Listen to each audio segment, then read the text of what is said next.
तो आज का हमारा सोशल साइंस का एक इम्पोर्टेंट क्वेश्चन है, खादर और बांगर मिट्टी में अंतर स्पष्ट करें। क्वेश्चन बहुत ही इंपॉर्टेंट है, मॉडल सेट में दिया गया है और साथ साथ क्वेश्चन बैंक में भी बहुत बार पूछा गया था। तो चलिए समझते हैं खादर और बांगर मिट्टी में क्या अंतर है। तो यहाँ हमारा पहला पॉइंट है, नई जलोढ़ मिट्टी को खादर मिट्टी कहते हैं। अब नई का मतलब क्या होता है, नवीन यानी नया, और जलोढ़ का मतलब क्या होता है, जो जल के द्वारा बह के आता है। तो नई मिट्टी जो जल के द्वारा बह के आता है वो खादर मिट्टी कहलाता है। जबकि बांगर मिट्टी किसे कहेंगे, तो पुरानी जलोढ़ मिट्टी को बांगर मिट्टी कहते हैं। तो खादर और बांगर में आपको याद रखना है कि जो नया जलोढ़ मिट्टी होगा उसको हम खादर कहेंगे और जो पुरानी होगा उसको बांगर कहेंगे। तो आपको याद रखना है, जैसे ये समुद्र हो गया तो इसके किनारा में जो बारीक कण वाले मिट्टी होंगे, नए कण वाले, वो क्या कहलाएंगे, खादर मिट्टी। जबकि बांगर मिट्टी क्या होगा, इस समुद्र के तट से थोड़ा हट के होगा।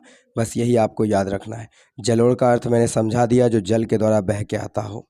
दूसरा पॉइंट खादर में आपको लिखना है, खादर मिट्टी के जो कण होते हैं वो महीन होते हैं, जिसके कारण इसमें फसल बहुत अच्छी तरह से उगाई जा सकती है। और बांगर मिट्टी के कण जो होते हैं वो मोटे होते हैं खादर मिट्टी के अपेक्षा। और तीसरा पॉइंट है, ये नदी के समीपवर्ती क्षेत्रों में पाया जाता है। कौन, खादर मिट्टी, यानी समुद्र तट के किनारे में। जबकि ये नदी के दूरवर्ती क्षेत्रों में पाया जाता है। कौन, बांगर मिट्टी। तो ये एक इम्पॉर्टेंट क्वेश्चन था जिसका आंसर बहुत ही आसान है, आप इसे अच्छी तरह से याद कर लीजिए।